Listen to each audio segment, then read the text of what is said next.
नमस्कार। हमारे चैनल में आपका स्वागत है। मैं आपका स्वागत है। मैं हूं रामचंद्र मौर्य। साथियों, प्रधानमंत्री की सुरक्षा में कहां चूक हुई, प्रधानमंत्री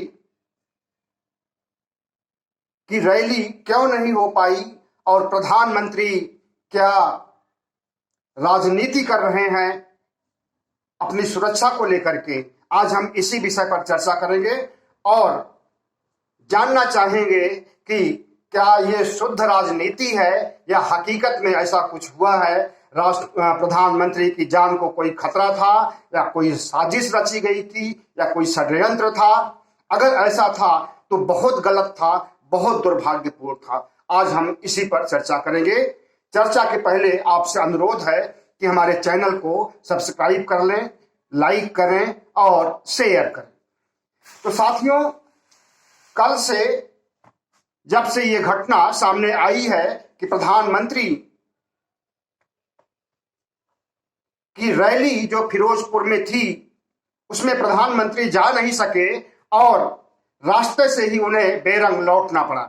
इसकी क्या वजह हो सकती है? कांग्रेस कुछ और कह रही है, भारतीय जनता पार्टी और उसका मीडिया सेल, आईटी सेल और उसका प्रचार तंत्र कुछ और कह रहा है। तो सच क्या है, इसी सच का हम खुलासा करना चाहेंगे। कल से जब से ये घटना हुई है तब से इतना तूल पकड़ गई है कि इसके आगे न तो कोरोना के कहर की खबर है और न दूसरी ज्वलंत खबरों पर किसी की नजर है या मीडिया की नजर है। सिर्फ एक खबर गूंज रही है कि प्रधानमंत्री की सुरक्षा को चूक कैसे हुई और प्रधानमंत्री को क्या साजिश के तहत मार डालने की कोशिश की जा रही थी और क्या प्रधानमंत्री की जान बच गई तो इससे कांग्रेसी खेमे में कोई पछतावा है। इन्हीं विषयों पर खबर दौड़ रही है मोदी गोदी मीडिया में।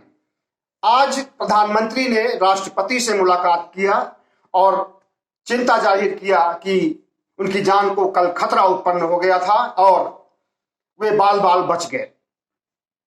तो साथियों, प्रधानमंत्री अगर राष्ट्रपति से मिल रहे हैं इस बात को लेकर के, तो क्या यह सोचा जाए कि पंजाब सरकार को बर्खास्त करने की तैयारी चल रही है या पंजाब सरकार को बर्खास्त करने के लिए ही प्रधानमंत्री राष्ट्रपति से मुलाकात किए?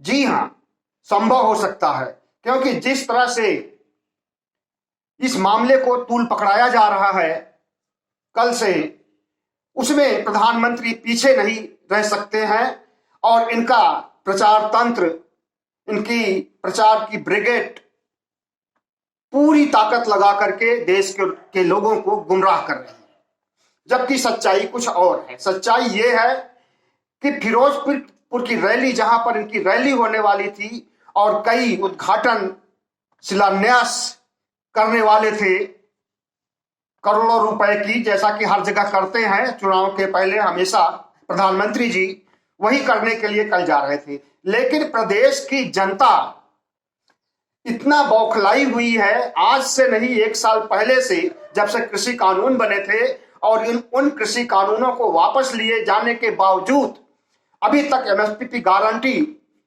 के लिए कोई कमेटी नहीं बनी है और जो मांगे किसानों ने की थी उस पर कोई कार्रवाई नहीं हुई है। इससे जनता पंजाब की बहुत कुपित है, बहुत आक्रोशित है।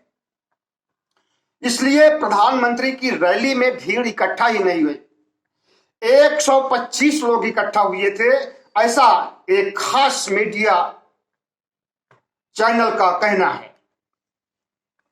हालांकि प्रधानमंत्री जा सकते थे, उनके पास करोड़ों रुपए खर्च किया जाता है उनकी सिक्योरिटी पर और प्रधानमंत्री की सिक्योरिटी में कोई कमी नहीं होती है। अगर प्रधानमंत्री चाहते तो रास्ते को बचाते हुए जो आंदोलनकारी थे जा सकते थे, लेकिन उन्हें यह खबर मिल गई कि फिरोजपुर में 0 सन्नाटा है, कोई भी नहीं आया है, वहां कुर्सियां हैं, कुर्सियां इंतजार कर रही हैं। तो उन्होंने एक बहाना ढूंढा और उस बहाने के तहत यू टर्न कर लिया और भटिंडा आकर के भटिंडा से प्लेन में चढ़ करके दिल्ली चले गए। और उसके बाद उन्होंने ये बयान जारी किया कि मेरी जान बच गई।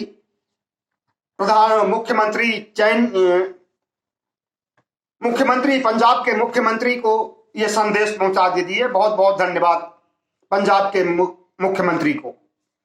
तो साथियों, प्रधानमंत्री जी राजनीति करते हैं, अच्छी बात है, लेकिन घटिया राजनीति करते हैं, यह बहुत गलत बात है। अगर भीड़ न होने की वजह से वो लौट करके चले आए तो उसका आरोप या दारोमदार पंजाब के मुख्यमंत्री पर क्यों फोड़ रहे हैं? अपनी पार्टी पर और अपने कर्मों कुकर्मों की समीक्षा करनी चाहिए थी कि भीड़ वहां क्यों नहीं इकट्ठा हुई। और अगर समीक्षा करते तो शायद ऐसा नहीं होता और पंजाब के मुख्यमंत्री चन्नी को बदनाम करने, कुख्यात करने, खलनायक बनाने की साजिश नहीं रची जाती। कल ये मामला सुप्रीम कोर्ट में सुनवाई के लिए गया हुआ है और उनसे मांग की जाएगी कि प्रधानमंत्री के खिलाफ अगर कोई षड्यंत्र है, कोई साजिश है, तो उसकी जांच कराई जाए, जांच कमेटी बैठाई जाए और प्रधानमंत्री की सुरक्षा सुनिश्चित की जाए। अच्छी बात है, होनी चाहिए। और इसमें दूध का दूध, पानी का पानी होना चाहिए। सुप्रीम कोर्ट को संज्ञान लेना चाहिए और जांच कराई जानी चाहिए। अगर निष्पक्ष जांच होती है तो निश्चित रूप से प्रधानमंत्री ही फंसेंगे, भारतीय जनता पार्टी ही फंसेगी और कोई दूसरा नहीं। क्योंकि जिस तरह से झूठ और प्रोपेगेंडा चलाया जा रहा है, जिस तरह से कल से धरती आसमान को एक किया जा रहा है और कांग्रेस के खिलाफ, विपक्षी दलों के खिलाफ जिस तरह से इन्हें खलनायक बनाया जा रहा है, इन्हें प्रधानमंत्री का हत्यारा बताया जा रहा है, इसका खुलासा हो जाएगा। अगर सुप्रीम कोर्ट संज्ञान लेता है और जांच कराता है तो अब कल क्या निर्णय होगा अभी नहीं बताया जा सकता है, लेकिन इतना निश्चित कहा जा सकता है कि सुप्रीम कोर्ट निष्पक्ष सुनवाई करेगा और बेबाक सुनवाई करेगा और उम्मीद की जाती है कि खुलासा हो जाए सुप्रीम कोर्ट की जांच कमेटी से। साथियों, इस देश के साथ दुर्भाग्य रहा है कि इसी तरह से एक प्रधानमंत्री को हमने खोया है और उसके लिए सुरक्षा एजेंसियां जो उनके साथ थी उन्हें जिम्मेदार ठहराया गया था और प्रधानमंत्री राजीव गांधी की हठधर्मता की नीति भी उसके लिए जिम्मेदार थी। वैसे हालात आज नहीं है। आज ऐसे हालात हैं कि चुनाव जीतने के लिए अगर भारतीय जनता पार्टी के पास विकास का फार्मूला नहीं है, कोई एजेंडा नहीं है, तो वह धर्म के रास्ते और घटिया राजनीति के रास्ते चुनाव जीतने के लिए कोशिश कर रही है। और इस कोशिश में उसने सांप्रदायिक शक्तियों को खुला छोड़ दिया और वह सांप्रदायिक शक्तियां न केवल मुस्लिम समुदाय के पीछे पड़ गई बल्कि इस देश की सुरक्षा की, इस देश की संप्रभुता की, इस देश के लोकतंत्र के खिलाफ जहर उगलने लगी। उससे भी इन्हें लगा कि बात नहीं बन पाएगी, तब इन्होंने राजनीतिक हथकंडा अपनाया और घटिया राजनीति का एक और फार्मूला सोच लिया। साथियों, प्रधानमंत्री नरेंद्र मोदी बाल बाल बच गए, ऐसा भारतीय जनता पार्टी कह रही है और यहां तक कि मध्य प्रदेश में महामृत्युंजय जाप यज्ञ भी हो रहा है। वहां के मुख्यमंत्री शिवराज चौहान को इतनी फिक्र हो गई है कि अभी से वह प्रधानमंत्री की सुरक्षा के लिए एजेंसियों को मजबूत करने की सलाह नहीं दे रहे हैं, उनकी सुरक्षा एजेंसियों को बढ़ाने की सलाह नहीं दे रहे हैं, बल्कि धर्म और पाखंड और अंधविश्वास के जरिए महामृत्युंजय जाप करा करके प्रधानमंत्री की सुरक्षा सुनिश्चित कर रहे हैं। साथियों, महामृत्युंजय जाप से क्या होता है? महामृत्युंजय जाप अगर होती है या नहीं होती है तो इससे कोई फर्क नहीं पड़ने वाला है प्रधानमंत्री की सुरक्षा में या किसी भी बड़े नेता की सुरक्षा में कोई भी फर्क नहीं पड़ने वाला होता है। लेकिन इनकी उत्पत्ति ही अंधविश्वास और पाखंड से हुई है और इनके संस्कार, इनके खून में पाखंडवाद, अंधविश्वास, रूढ़वादिता, सांप्रदायिकता भरी हुई है और जिसके अंदर ये सब चीजें भरी हो उसका दिमाग मानसिक दिवालियेपन का शिकार हो जाता है और उसी मानसिक दिवालियेपन को शिवराज चौहान दिखा रहे हैं दुनिया। प्रधानमंत्री की सुरक्षा पर अगर कोई चूक हुई है तो उसकी जांच होनी चाहिए और निष्पक्ष जांच होनी चाहिए। सुप्रीम कोर्ट के जज से जांच कराई जानी चाहिए, हाई कोर्ट के जज से जांच कराई जानी चाहिए और प्रधानमंत्री की सुरक्षा में क्या क्या कमियां रह गई थी इसकी जांच होनी चाहिए और अगर कोई कमी रह गई है तो उसे कैसे दूर की जा सकती है यह भी शामिल किया जाना चाहिए। क्योंकि इस देश में प्रधानमंत्री एक बहुत बड़ी शख्सियत होती है देश के विकास के लिए, देश के को आगे बढ़ाने के लिए और देश की रक्षा करने के लिए और देश की आंतरिक समस्याओं का समाधान करने के लिए, देश के विकास के लिए। लेकिन साथियों, एक सवाल हम और पूछना चाहेंगे, खुद से भी पूछना चाहेंगे, आपसे भी और भारतीय जनता पार्टी आरएसएस से भी। वो सवाल है कि क्या आम आदमी के जान की कीमत से बढ़कर के प्रधानमंत्री के जान की कीमत है? अगर प्रधानमंत्री की जान को खतरा हो सकता है, सुरक्षा चूक हो सकती है तो उसका निदान किया जाए, हमें इसमें कोई आपत्ति नहीं है। लेकिन जो 750 किसान मारे गए या मर गए या शहीद हो गए, कभी प्रधानमंत्री ने उनके बारे में 2 शब्द बोला है? कभी प्रधानमंत्री ने ट्वीट किया है?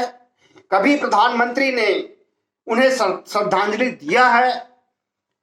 मतलब जो किसान मारे जा चुके हैं या मरे हैं या शहीद हुए हैं उनके लिए प्रधानमंत्री के दिल में कोई संवेदना नहीं और प्रधानमंत्री को कुछ हुआ भी नहीं।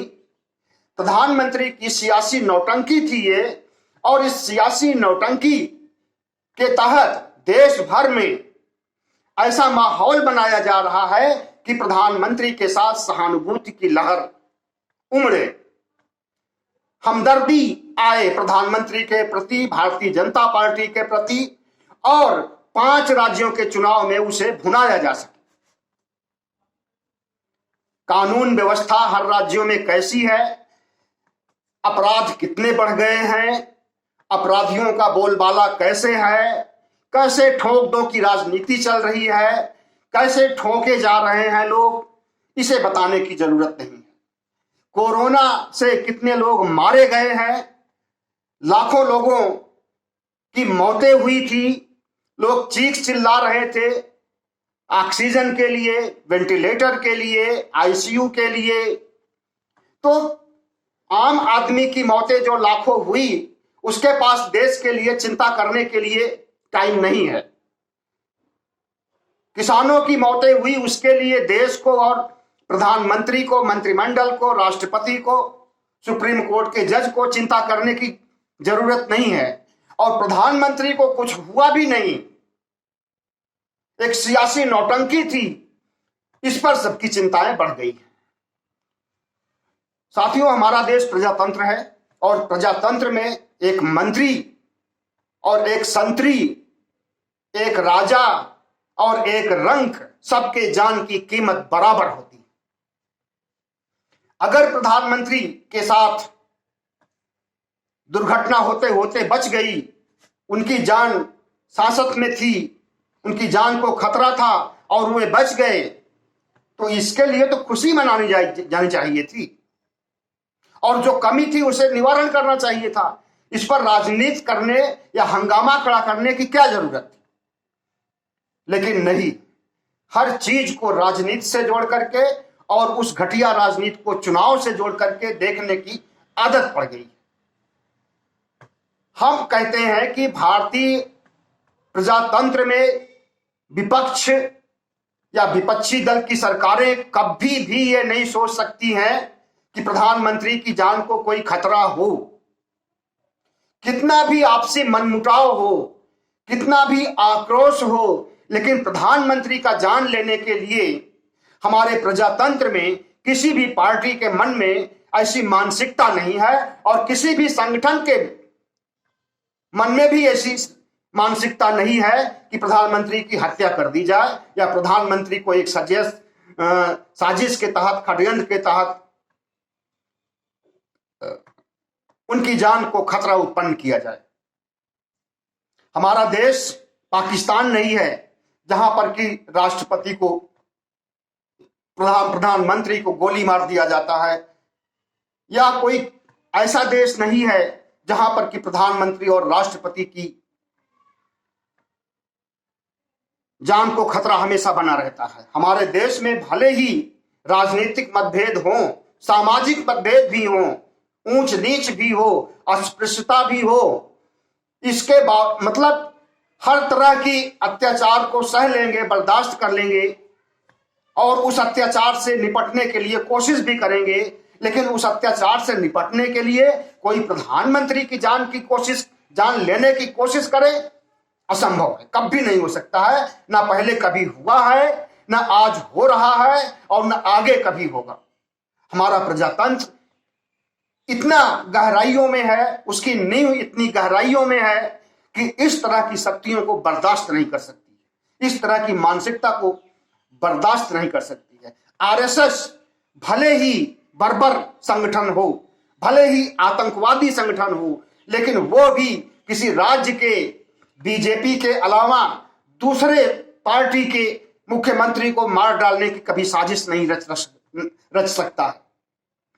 और जब तक भारतीय जनता पार्टी की सरकार नहीं थी, कांग्रेस की थी या दूसरे दलों की सरकार थी या राष्ट्रीय मोर्चा की सरकार थी, उस समय भी आरएसएस किसी की जान के लिए, किसी प्रधानमंत्री या मंत्री की जान के लिए आमादा नहीं हुआ था। तो जो ये बातें एक कट्टरपंथी संगठन के साथ लागू हो सकती हैं, तो क्या आप सोच सकते हैं कि ऐसी बातें पंजाब के मुख्यमंत्री चन्नी सोच सकते हैं या कांग्रेस की कार्यकारी अध्यक्ष सोनिया गांधी सोच सकती हैं, प्रियंका गांधी सोच सकती हैं, राहुल गांधी सोच सकते हैं? कतई नहीं। तो ये जो भारतीय जनता पार्टी का दुष्प्रचार है कि कांग्रेस पार्टी पंजाब में प्रधानमंत्री की हत्या करवाना चाहती थी, ऐसा दुष्प्रचार किया जा रहा है, इस दुष्प्रचार और ऐसी घटिया राजनीति की आलोचना होनी चाहिए। आपको भी इसकी आलोचना करनी चाहिए। हमारा देश इतना सहिष्णु है, हमारा देश प्रजातांत्रिक मूल्यों में इतना विश्वास कर सकता है कि हमारे देश में कोई एक आतंकवादी संगठन भी नहीं सोच सकता है प्रधानमंत्री की हत्या करने के लिए, तो कांग्रेस कैसे सोच सकती है? साथियों, जो घटनाक्रम चल रहा है, इससे तो लगता है कि एक घटिया और ओछी राजनीति के तहत चुनाव जीतने के लिए, हमदर्दी बटोरने के लिए, सहानुभूति बटोरने के लिए और उस सहानुभूति को वोटों में तब्दील करने के लिए एक कोशिश की जा रही है। और इस मानसिकता को और इस घटिया राजनीति की हर जगह आलोचना होनी चाहिए। इसमें एक पैसे भी सच्चाई नहीं है कि कांग्रेस, पंजाब कांग्रेस प्रधानमंत्री की हत्या करवाना चाहती थी या हत्या करना चाहती थी। बहुत बहुत धन्यवाद। हमारे चैनल को सब्सक्राइब कीजिएगा, लाइक कीजिएगा और शेयर कीजिएगा।